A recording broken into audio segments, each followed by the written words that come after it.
তিনি আমার ফোন ধরেছিলেন, আমাকে বললেন তোমরা বন্ধ ক্যাম্পাসে কেন এসেছো, এটি তার কথা ছিল। আমি তাকে বলেছিলাম আমরা ঢাকা বিশ্ববিদ্যালয়ের ছাত্র, আমরা যে কোনো সময় আমাদের ক্যাম্পাসে আসতে পারি।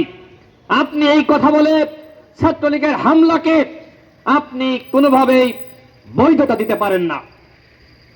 আমি তাকে বারবার ফোন দিয়েছিলাম। আপনারা আমার ফোন কল চেক করতে পারেন।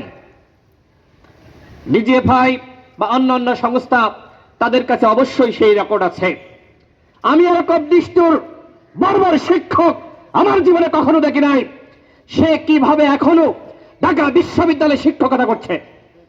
আমি ঢাকা বিশ্ববিদ্যালয়ের প্রশাসনকে বলবো অনতিবিলম্বে তাকে চাকরিচ্যুত করতে হবে, অন্যথায় এই সাধারণ শিক্ষার্থীদেরকে সাথে নিয়ে ছাত্র অধিকার পরিষদকে বলবো ওই বর্বর নিষ্ঠুর ওই হেনা ওই প্রক্টর গোলাম রব্বানীর পদত্যাগের দাবিতে আপনার আন্দোলন শুরু করেন।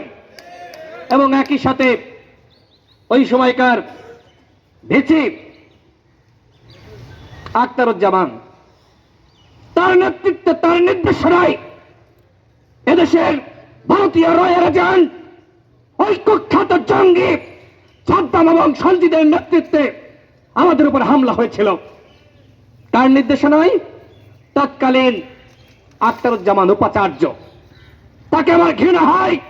তিনি কিভাবে এই ঢাকা বিশ্ববিদ্যালয়ের অভিভাবক হয়েছিলেন, কিভাবে শেখ হাসিনার পা চেটে তিনি উপাচার্য হয়েছিলেন। ওদের কোনো যোগ্যতা নাই। এই ঢাকা বিশ্ববিদ্যালয় আমরা পেয়েছে রশাদ ফরিদী স্যারের মতন কয়েকজন শিক্ষককে।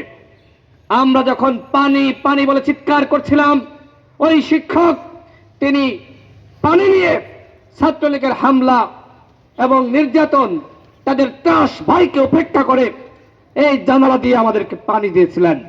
সেই পানি খেয়ে আমরা বেঁচেছিলাম।